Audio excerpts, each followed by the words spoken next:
Hi, I'm Jim, and today you're in Jim's garage. Now I have the car up on both sides, and I put some jack stands on the subframe that's inside the car, and we'll take the wheel off here right now. So you can see inside the wheel liner there are these little clips, and you just unscrew them. Sometimes the base of them will rotate.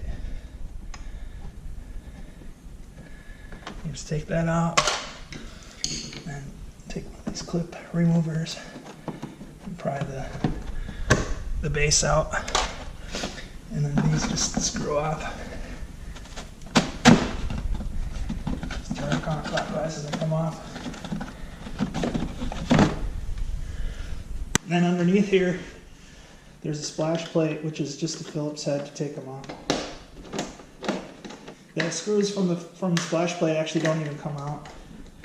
They stay on the splash plate. Here's the splash. All right, so I have essentially pushed away the inner liner, and so we're gonna have to eventually take the whole bumper off here. And in order to do that, we will want to disconnect the electrical so it's not hanging on to the bumper. So here's the side marker light.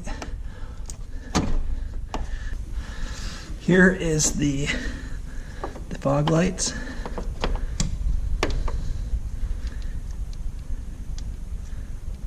I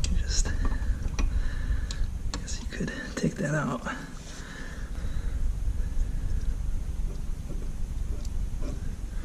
Squeeze that off somehow. There we go. Here's another bulb that we have to disconnect. I think this is the ambient air sensor.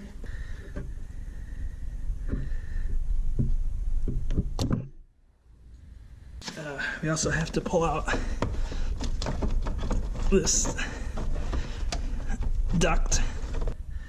We have to take out a couple clips. One clip is right here. So using the clip tool, I was able to get this off. It's doesn't have any Phillips or anything on it. Now I want to just take this out. So I'm just going to squeeze it and push it back through. Actually, there we go. And it comes out. Now there's another one on top there. Yeah, that one was a little easier to get out. And I think I can just go under this one, pry that one out. No problem. Again, just a couple clips, the clip tool. That looks like everything. I'll do the same thing on the other side now. Alright, so both sides of the fender, the inner parts have been adjusted, and now we're going to take off this front grille. There's some more front tabs. These are usually pretty easy to get off. They just punch off.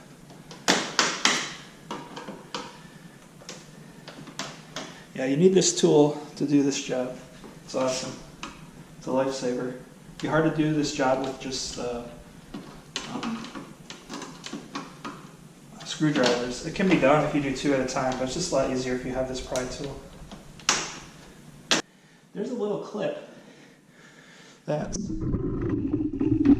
right here, and this one needs to come out first. It's right by the light. You have to push it down and push it over, and without that one you can't get the other ones out. Now I've got two of them out, and I'll go down the line.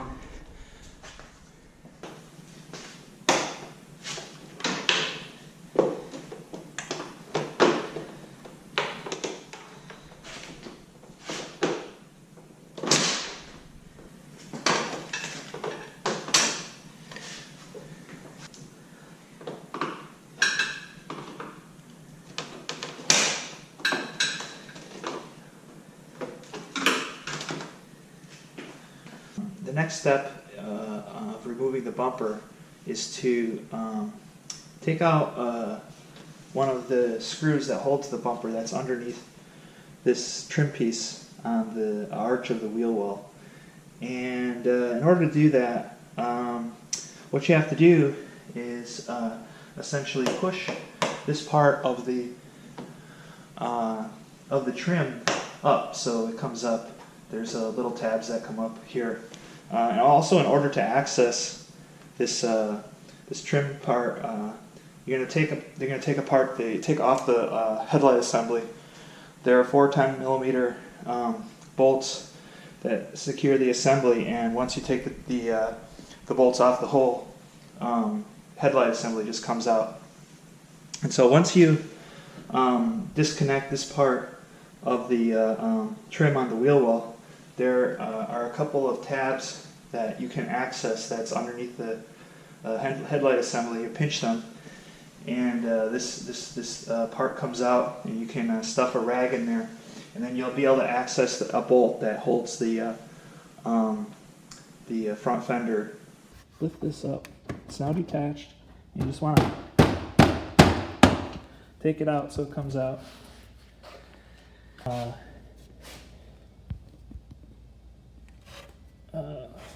Things that are holding this in, so we're just going to pinch these and take it out. So now I have access to the bolt right there, and I'm going to take that out. It's on the side. Take those, I think those are T25 Torx out. I'll check them, and then you can go underneath the Mini, underneath the front fender, and there are a number of